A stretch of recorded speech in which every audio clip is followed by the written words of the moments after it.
I recently heard that A Grief Observed by C.S. Lewis is one of the most devastating and disturbing books for Christians to read. So I've decided to read it this week to find out how dark this book actually is and to see if there's anything that I, your average Christian, can really learn from reading this. And little did I know that once I got to the last few chapters of this book, it would turn out to be way more emotional than I could have ever expected. Intense enough to make me learn some pretty hard lessons that would change the way that I think about God and make me see him in a way that I never have before.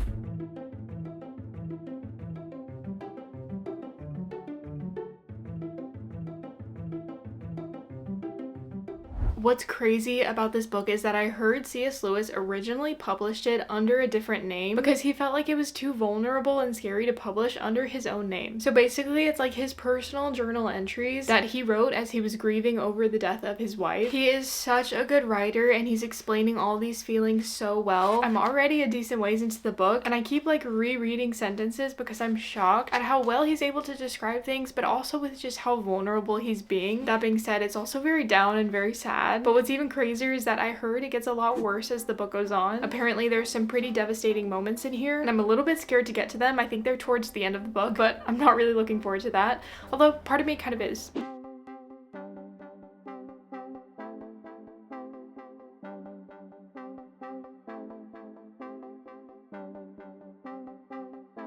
One of the toughest parts for him in this section of the book is his interactions with other people. He doesn't really know what he wants from them, but it seems like nobody can do anything right. When they avoid talking about his wife, he doesn't like it, but when they bring her up, he also doesn't like it. It's like nothing anyone does can actually help. He even talks a little bit about his interaction with his kids and how they're processing it so much differently than he is. They don't like to talk about it at all, but he does like to talk about it. Everything just seems really hard in this beginning phase of his grief, and it's like hard to read, but also again, he's writing it so well and so beautifully that even though it's so dark and down, it still feels like such an entertaining book at the same time. It's actually really hard to describe, but I am really liking it. Something he's struggling a lot with at this section of the book is like God's role in all of this pain he's experiencing, and he even gets to a place where he starts to almost like blame God a little bit for it. He's talking about how a lot of people are telling him how his wife is now in God's hands, and to that he says, but if so, she was in God's hands all the time and I've seen what they did to her. Do they suddenly become gentler the moment we are out of the body? And if so, why? If God's goodness is inconsistent with hurting us, then either God is not good or there is no God. And he continues to talk a little bit more about that. Obviously, we know that C.S. Lewis is a very strong Christian, but I do like how he's not afraid to like question things. I feel like whenever he does ask himself these harder questions, it opens up such a big opportunity for him to learn so much more about God in the process of finding the answer. So I'm assuming as I keep reading, we're gonna discover what the answer to that question is, like why it sometimes feels like God can let very harsh things happen to us when it feels like it's for no reason. So I'm hoping I'll find the answer soon, I think at least by the end of the book, and then I'll let you know what he discovers.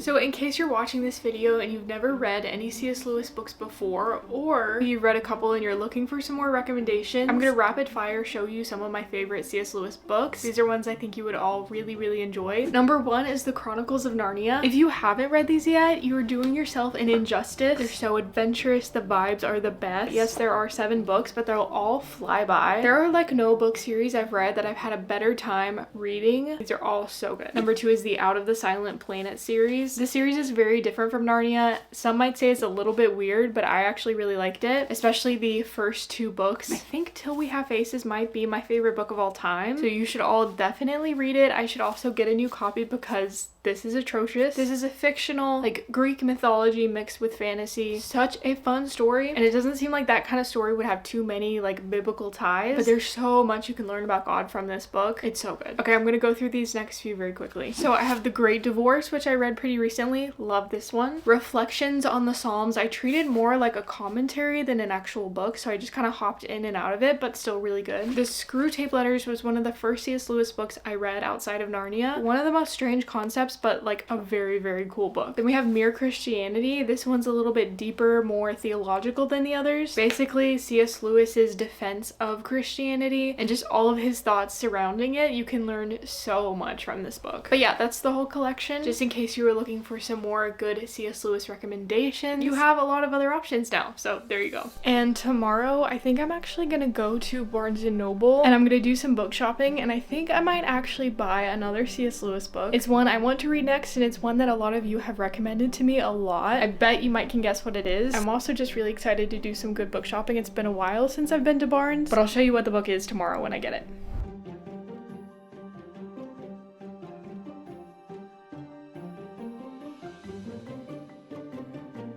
I know I talked a lot about how sad this book is, and again, the concept is very, very sad. However, I am a little bit surprised at how like, even though it is such a sad concept, there's something about the way that C.S. Lewis writes. He just explains himself so well in like a very visual way, and his words are just so pretty that it almost makes it less sad to me, which I know doesn't make a lot of sense, but it's not the kind of book that's like so devastating that I just don't even want to look at it. It's sad, but I want to keep reading more, and I do feel like I'm getting so much out of it. I also, when first starting off this book, was really curious as to whether it was going to make me cry or not. I rarely ever cry in books. I one time read what Goodreads rated as the saddest book of all time, and that didn't even make me cry, so I was like, will this one do it? But I'm halfway through now, and it doesn't really feel like it's going to. At least so far, the sad parts don't make me feel super down. So I don't know, only halfway through, so we still have a decent amount left, but that's just how I feel so far. But like I said before, it was the very end of this book that would prove to be the most emotional. In this moment, I just had no idea what was ahead of me.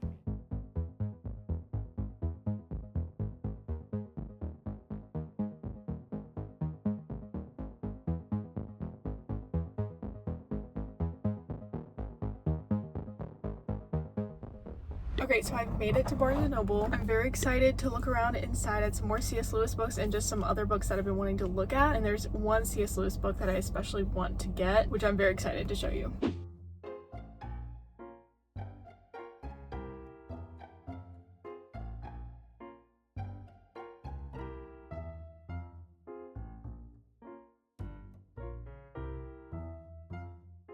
Okay, so a lot of unexpected things ended up happening. They actually didn't even have the C.S. Lewis book that I wanted. It was The Dark Tower. The Dark Tower is a book that I've been wanting to read for a long time, but I haven't gotten around to it. Apparently, it was originally written like it was supposed to be a part of the Out of the Silent Planet series, but then it ended up just being like its own thing. I'm not exactly sure, something like that, but it sounds really cool and I really want to read it at some point. Maybe I'll just order it. But anyway, I still wanted to get something, so I ended up buying something kind of funny. I've never gotten one of these things before, but they have these little shelves where they wrap up books and just put brief descriptions on it. They're called like a blind date with a book, and they look like this. It just says the genre on it and just like a very brief description, and this one looked really good. It says it's a thriller, and I've always kind of wanted to get one just to see what it's like, so I bought this one. A little bit later when I get home, I'm going to open it up and see what it ends up being. I have no idea what this one is, and I'll also probably just end up ordering The Dark Tower online. So he is continuing to struggle a lot in this book, especially with trying to comprehend how God can still be good when he's causing so much pain and suffering for C.S. Lewis. But I just got to a place where he's realizing that his faith before this, he's comparing it to a house made of cards, and how this event was just kind of like a gust of wind that blew it all over. Like, he's just noticing how fragile his faith was because he had never really had anything to challenge it before, or at least not this intensely. He's still kind of struggling with how he can move on from this and how he can still trust God when he's still in the back of his mind almost wants to like villainize God, but he's just starting to see God in a whole new way, and he's just not sure how to see God as good as he did before, I guess. And he's just kind of like, what should I do now? Should I just rebuild another house of cards just for it to all blow over again when something else bad happens? He's just very confused right now, and I'm so curious to see where his thought process goes from here. So I'm very excited to keep reading more and see how that all evolves.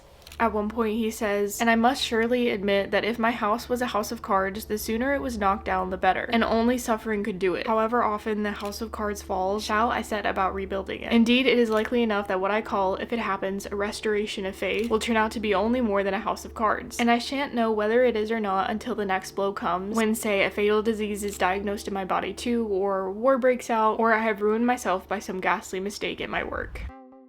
And a little while after I got home, I opened this surprise book, and it ended up being a book I had never heard of before. It's called Fatal Exposure, and it was actually really cool because it was a signed copy by the author. So I ended up being really happy I got that one. I have 20 pages left in this book. I'm so close to being done, and I think I'm finally starting to understand what gets really intense in this story towards the end. But there's just a lot happening with the way that he's thinking and the things that he's writing, and it's a lot different from what I expected. And I'm kind of scared for it, but also really excited. And I think by the end of today, I'm going to finish it.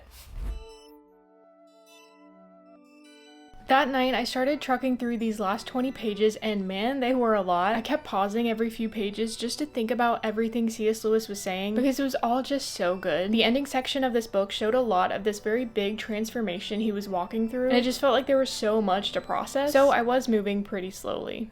The next morning, I finished up the last few pages of this book and had some very quick final thoughts. In this very last section of the book, C.S. Lewis is kind of reflecting over a lot of his earlier thoughts in the book, and he's realizing that for so long, God to him was who he wanted God to be. He kind of like put God in a box in his head, and he like thought God had to be a certain way, and he thought that he knew everything about God. And something that has helped his faith grow a lot is realizing that God can't be put in a box, and he's always gonna do stuff that we don't understand. In the ending part of this book, he's just like coming to terms with that, and it seems like it's a hard thing but also a very cool thing, because God is just way more powerful than he could have ever expected. It leaves you on that note to really consider how you portray God, or the way that you think about God. Are you putting him and his goodness and his capabilities in a box that's just perfectly catered towards what you want and what you need from God? It's just like a cool thing to think about at the very end of the book. The ending of this book did turn out to be so very emotional, but in a way that was so different from what I expected. Throughout processing his emotions, C.S. Lewis slowly starts to picture his grief not anymore as this dark pit that he can't get out of, but instead more of like this long valley he's slowly walking through, with an end in sight. And he slowly starts to realize that God is the only one keeping him steady and sane throughout this entire journey. He begins to describe God as almost like a surgeon, like someone who, yes, inflicts a lot of pain, but all for the purpose of coming out better and stronger on the other side. He realizes that it's only because of his suffering that he can begin to build his faith out of something way stronger than a bunch of cards, out of something that can really withstand suffering in the future. It was just so cool to see how much he was able to grow as he walked through this process with God. And although this book did not make me cry, I still think it was so amazing, and you should all definitely try it if you haven't yet.